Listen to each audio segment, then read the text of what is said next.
Itahan dito, walang public shaming, walang trial by publicity, katotohanan lamang po at hindi politika. Pwede na!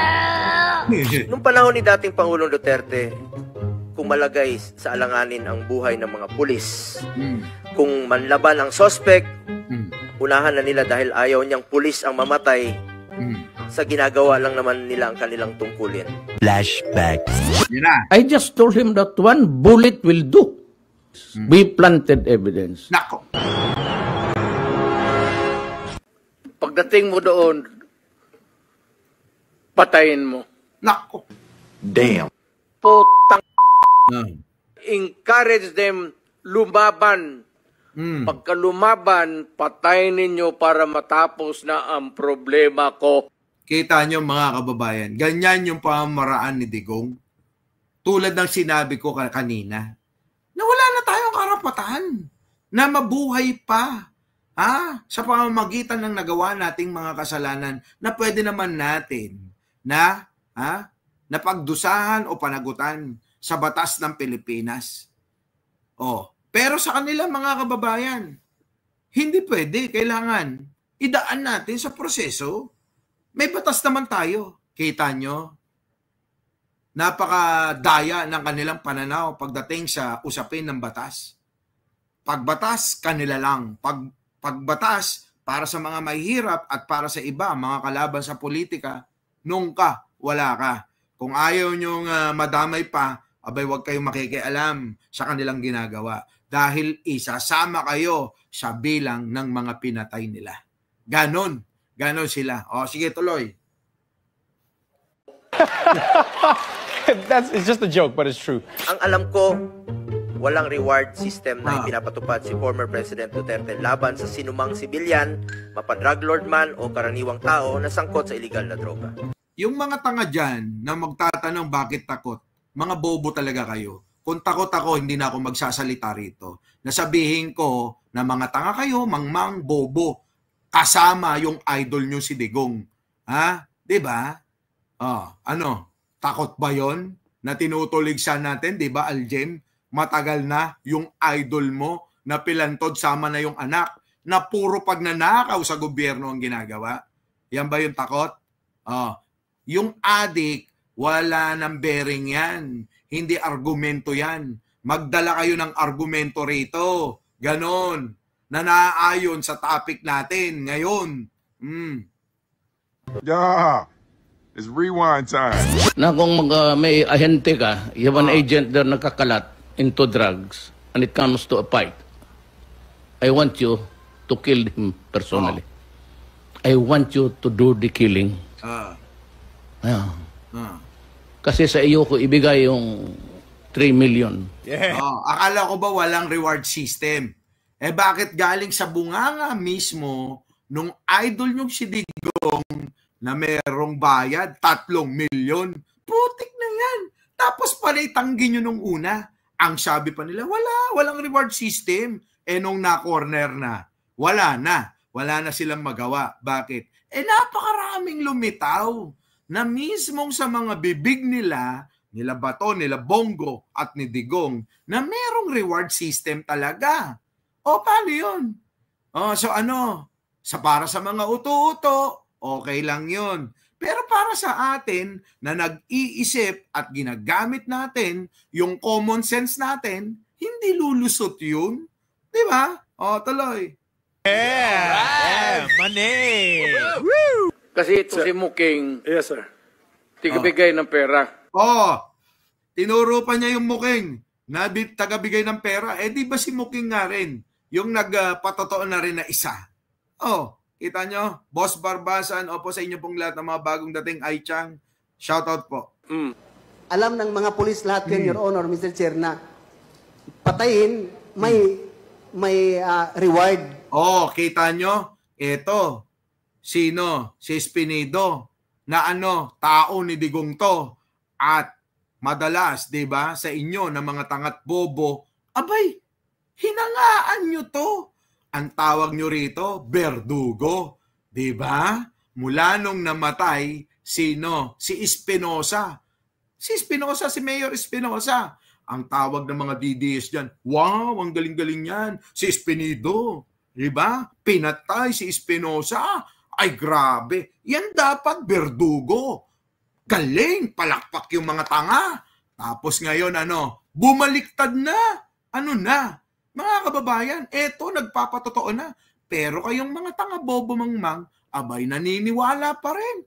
Kahit mismong tauhan niya, na misang hinangaan nyo nung panahon niya, eto na nagsasalita na puro katarantaduhan at peke ang drug war ni Digong na idol ninyo, mga inang-ina kayo. Tuloy pa rin ang pagsuporta nyo kahit etong mga mismo na masugid na taga-suporta ng dati nyong Pangulo, abay nagsasalita na laban mismo sa iniidolo nyong napakagago. Tuloy. Kung mamatay yung nasa watchlist, may reward system yun ang ibigay. Your Honor, Mr. Chair, maski may kasalanan yun o wala. Kahit may kasalanan o wala, pag napatay ninyo, may reward. Tapos puro tanggi sila. Paano na, mga kababayan? Tapos biglang, ngayon, aamin na may reward system talaga. So, niloloko yung mga tanga. Di ba? Niloloko yung mga tanga na patuloy pa rin ang pagsuporta. Galing mismo yan, sa dating tauhan niya. Kayo naman mga nanditong mga ilan. Isa, dalawa. Di ba? Dalawa na lang kayo, tatlo lang kayo. Tawagin nyo yung iba para marinig nila yung sasabihin ko. Nasasabihin ko lang naman, patuloy ang pagkatanga, pagkabobot, pagkamangmang nyo. Mga inang-ina kayo. Puro kayo DDS, diehard Duterte supporters. Pag eto, hindi nyo sinamahan si Digunyo na hanggang sa kulungan nito, yung pagka-DDS ninyo, mga inang-ina kayo, kalimutan nyo na. Kasi, pare-pares naman kayo. Wala kayong isang salita. Di ba? Tuloy. May ginawa na totoong nabaybas o wala.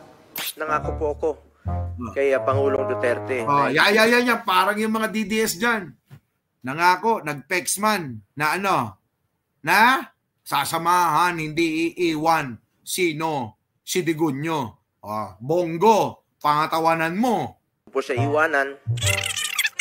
I am one of the most accommodating persons. Alam niyo, Next na patay, inangat pa yung upuan. Hindi, nangangako po ako na hindi ko iiwanan. At ako po ay, isa po ako sa isang senador dito na napaka-accommodating ko. Anak ng pating talaga. Sige, tuloy. po yan. Iniuugnay siya sa isang incorporator ng Empire 999 Realty Corporation ang may-ari ng warehouse kung Nako, yan pang isa pa, kitignan ninyo. Nakita nyo si Michael Yang? Ano sabi? Ano sabi? Ni Digong, patungkol dito. Ninitas Vlog, thank you naman. Ano sabi ni Digong dito? Naku, walang kasalanan yan. Kung meron, di ano ninyo? Sabi ni Luistro, paano yan? Kung may ebidensya na itong si Michael Yang ay meron talagang kasalanan sa pagbibenta ng droga. Sabi ni Digong, ano sabi ni Digong? Nga, hindi makapagsalita. Si Digong hindi makapagsalita nung tinanong na may ebidensya si Michael Yang patungkol sa pagbibenta ng droga. BMB Alexandria po. Ay, shoutout po sa inyong lahat. Sige, tuloy. saan nasabat ang illegal na droga. Di ba? Sinasangkot din dyan si Bongo na magkasama sila. Saan? Sa isang kumpanya. Anak ng pating naman, mga kababayan. Hanggang ngayon pa ba? Sige, tuloy. Come on, man! Mr. Chair, ang sambayan ng Pilipino na po ang humusga. Ikaw, Bong. Ayun na. Bongo, pakinggan mo to. Sino? Si Basti mismo. Tignan mo, bakit? Kasi ikaw hunyango daw. Bongo. Kumpare taka. Pero kung alam ko lang pala na magkakaganito, yung mga tao, yung mga yung nagboto kami, mga Dabawenyo, nagboto kami sa Imuhabong. Kung alam ko lang na ganito lang pala yung gagawin mo, sana hindi na lang. Mas napabilib pa ako nitong si Risa Contiveros kaysa ni Bong. Puta, mismong kasama mo, kakampi mo, Bongo. Ha? Kita mo, mas bumibilib pa kay Risa. Abay, totoo naman, di ba? Na mas kabilib-bilib naman talaga si Risa. Kumpara naman kay Bongo na walang ginawa kundi iangat ang sarili niya. Kulang na lang mga kababayan. Ha? Umangat siya kasama ng upuan niya. Mapunta na sa langit eh. Sa sobrang, pagmamalaki para sa sarili niya. Anak na tinapasan kayo nakakita ng mga ganyan. Sa bagay, lahat naman sila. Ganon talaga. Di ba? Lahat na lang. Para sa kanila, sila na ang magaling. Pero mga kababayan, yung totoong magaling, tandaan nyo, tahimik lang. Nando doon sa Malacanang. Trabaho lang ng trabaho, paupo-upo, at puro meeting. Habang nakaupo, nagme-meeting, nagpaplano para sa bansang Pilipinas at para sa mamayang Pilipino.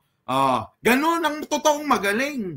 Hindi maingay, hindi salita ng salita, hindi konting kibot na meron daw silang gagawin ay puro pagmamayabang na. Pero hanggang sa ngayon mga kababayan, wala naman silang naipakita. Meron naman, yung mga bako-bakong mga kalsada at yung mga tulay na hindi magamit, hindi madaanan, Rensilin, Pure Coloma, JCUB, Lovely Dominguez, Manolo S.